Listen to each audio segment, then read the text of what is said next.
6 মাস বয়সী শিশু সেহেরি সুরে আড়াইরে শোকের মাধ্যম তার এলাকাত। ইতিমধ্যে শুধু তার পরিবার নয়, পার্শ্ববর্তী মানুষজনও শোকে একেবারে নিস্তব্ধ।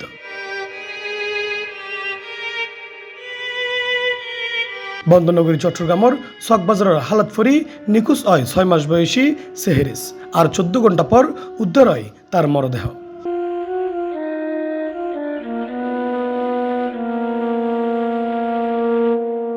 এপ্রিলের 19 তারিখ শনিবার সকাল 10টায় দুর্ঘটনার স্থলোত্তন প্রায় 2 কিলোমিটার দূরে নিজবাড়ির হাসাহাসি জায়গাত সাক্তাই হালত এই শিশুর মৃতদেহ পাওয়া যায়। ফায়ার সার্ভিস, নৌবাহিনী, আনসার ও পুলিশ সদস্য টানা অভিযানের পর সকালে তারে উদ্ধার করে স্থানীয় লোকজন। যেহেতু খালটায় গতকালকে বৃষ্টি হয়েছিল এবং প্রচুর পরিমাণ স্রোত ছিল এবং 3 দিন আগে বাংলাদেশ সেনাবাহিনী এখানে পরিষ্কার পরিচ্ছন্নতা অভিযান করেছেন, যার কারণে খালটায় স্রোত বেশি থাকার কারণে বাচ্চাটি স্রোত, যার কারণে দ্রুততম সময়ে ওই খাল থেকে ভেসে চাকতাই খালে এসে পৌঁছেছে। এই খালটির দৈর্ঘ্য 7 থেকে 8 কিলোমিটার, যার 90% এলাকায় আমরা চিরুনি অভিযান চালিয়েছি।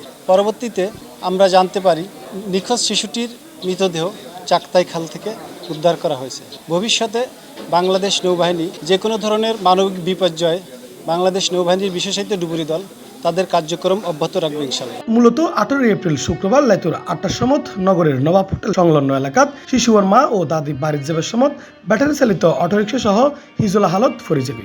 স্থানীয় হলে অটোরিক্সা চালকের তাৎক্ষণিক উদ্ধার করিল ফৌয়ার মা এবং দাদিরে প্রবল স্রোতে লই যাই গই বহুত দূরে। পরে ব্রিজের তলত্তন আটকে থাকা অবস্থাত জীবিত উদ্ধার করে চট্টগ্রাম সিটি কর্পোরেশনের উদ্ধারকারী টিম। পরিবারের সাথে আমি কালকে পুরা রাত ছিলাম, তখন মাকে উদ্ধার করা হয়েছে। আমি আপনার চট্টগ্রাম উন্নয়ন কর্তৃপক্ষের 34th ব্রিগেড সেখানে কাজ করেছে। কাজ করার কারণে গিয়ে খালটা অনেক ক্লিন তারা করেছে, যদিও উপরে কিছু শোলা আর ককশিট ছিল, কিন্তু ভিতরে কিন্তু 12 ফিট ডিপ তারা বলেছে, যার কারণে আপনি দেখেছেন ঘটনা যেখানে হয়েছে বাচ্চার মা এবং নানিকে আরও দূরে সেখানে পাওয়া গেছে, স্রোতের টানে চলে গেছে। ময়লা থাকলে কখনো তারা অত দূর যেত না, কাজে ভিতর দিয়ে তারা চলে গিয়ে সেখানে যাচ্ছে। আর বাচ্চাটা ছোট হওয়ার কারণে সেটা দ্রুত স্রোতের টানে চলে গেছে এবং এটা মহান রাব্বুল আলামিনের এই একটা অলৌকিকতা। আপনি দেখেছেন যে জায়গায় তার বাড়ি সেই চাকতাই খালের চামড়ার গুদামের অংশে গিয়ে তার বাচ্চাটা পাওয়া গেছে, রাজাখালীর এই অংশে। তো আমরা বলছি যে আমাদের যে কার্যক্রম সেটা চলবে এবং আমাদের বিশেষ করে যারা ম্যানহোল এবং স্ল্যাব, আমরা ইতিমধ্যে একটা মিটিং করেছি, আমাদের 6 জন এক্সিকিউটিভ ইঞ্জিনিয়ার ছিল, তাদেরকে স্পষ্ট বলে দিয়েছি স্ল্যাব এবং ম্যানহোলের ঢাকনা করে দিতে, এবং সিডিএর আন্ডারে যেগুলো স্ল্যাব এবং ম্যানহোল আছে তারা ঢাকনা সেগুলো করে দেবে, পানি উন্নয়ন বোর্ডের আন্ডারে যেগুলো আছে তারা সেটা করে দেবে। মাও বাসি আছে, দাদিও বাসি আছে, এমনকি রিক্সা চালকও বাসি আছে। শুধুমাত্র পৃথিবীর তুন বিদায় লেগে 6 মাস বয়সী সেহেরিস।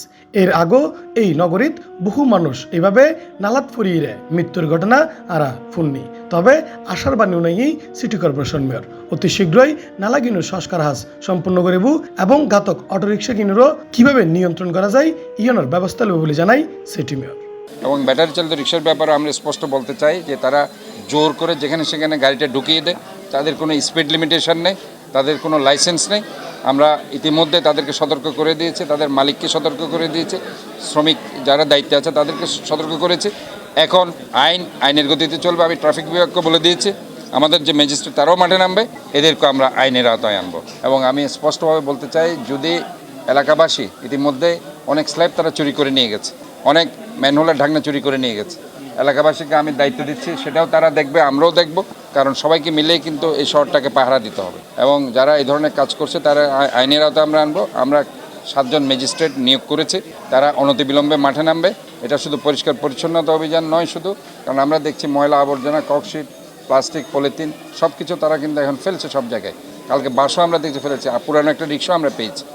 কাজে এই যে অবস্থা, আমরা অবশ্যই যাদের বাড়ির সামনে, দোকানের সামনে, আঙিনার সামনে ময়লা পাওয়া যাবে, বারবার বলা সত্ত্বেও যেহেতু তারা ময়লাগুলো ডাস্টবিনে ফেলছে না, তাদেরকে আইনের আওতায় আমরা আনবো। কাজে আমরা এই জলাবদ্ধতা নিরসন করার জন্য এবং প্রিভেন্টিভ মেজার হিসেবে যে কথাটা বলেছেন, রিটেনিং ওয়ালের কাজ চলছে প্রত্যেকটা খালে, এবং রিটেনিং ওয়াল ম্যাক্সিমাম হয়ে গেছে এই 2 মাসে, আর বাকি যেগুলো আছে সেগুলো ইনশাল্লাহ হয়ে যাবে। ইফতেখার নূর তিশন, C+ চট্টগ্রাম।